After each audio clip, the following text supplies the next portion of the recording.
আসসালামু আলাইকুম এভরিওয়ান, কেমন আছো সবাই? সবাইকে শুভ দুপুরের শুভেচ্ছা। আজকে আমি রান্না করব লাউ দিয়ে কাতলা মাছের মাথা দিয়ে রান্না করব। কার কেমন লাগে অবশ্যই জানাবে। আমি সব ধরনের মাথা দিয়েই সবসময় লাউটা খাই। চিংড়ি মাছ দিয়ে খাই, ইলিশ মাছের মাথা দিয়ে খাই, রুই মাছের মাথা দিয়ে খাই। আজকে খাবো কাতলা মাছের মাথা দিয়ে। তো মাথা দিয়ে লাউ তো খুব মজাই লাগে, ভেঙে যদি রান্না করতে পারি। তো বন্ধুরা, আমি রান্নায় চলে যাব। এখানে আমি তোমাদের দেখাচ্ছি, দেখো আমি মাথাটা সুন্দর করে ভেজে নিয়েছি।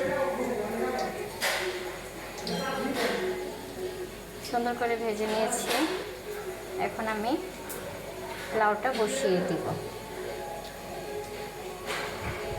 ভাজা হয়েছে না?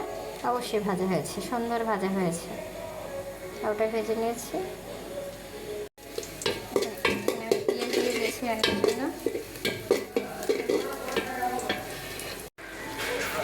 আমি এখানে মাছটা মাথাগুলো একটু কষিয়ে নিচ্ছি, যাতে খেতে ভালো লাগে, কোনো গন্ধ না আসে। আমি মাথাটা কষিয়ে নিচ্ছি, তারপরে লাউগুলো আমি এটার মধ্যে দিয়ে দেব।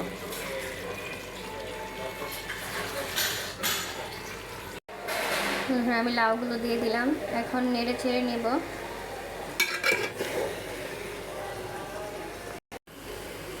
আমি একটু উল্টে পাল্টে দিচ্ছি।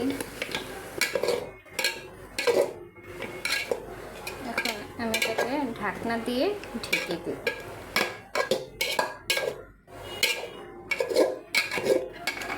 লাউ থেকেই পানি উঠবে, এখানে আর পানি দেওয়া লাগবে না।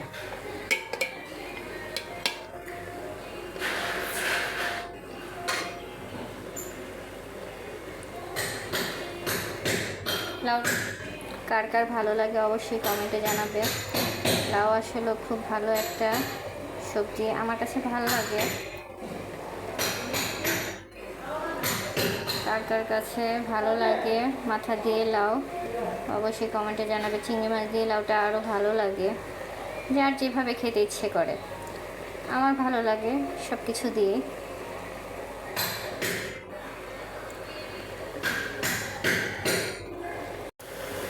লাউয়ের মধ্যে আমি একটু টমেটো দিয়ে দিলাম, ভালো লাগে। একটু টকটক লাগবে, লাউটা খেতে স্বাদ লাগে। আমি দিয়েছি, অনেক খেয়েছি, আমার কাছে খুব ভালো লাগে, সেই জন্য একটু টমেটো দিয়ে দিলাম।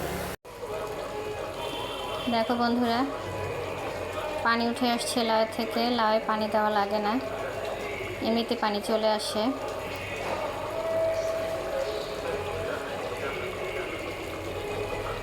তো বন্ধুরা, কার কার লাউ ভালো লাগে অবশ্যই কমেন্ট বক্সে জানাবে। সবাইকে অনেক অনেক শুভেচ্ছা ও অভিনন্দন। সবাই অনেক ভালো থাকবে, সুস্থ থাকবে। যদি আমার ভিডিওটা ভালো লাগে অবশ্যই কমেন্ট করবে, লাইক করবে। আল্লাহ হাফেজ।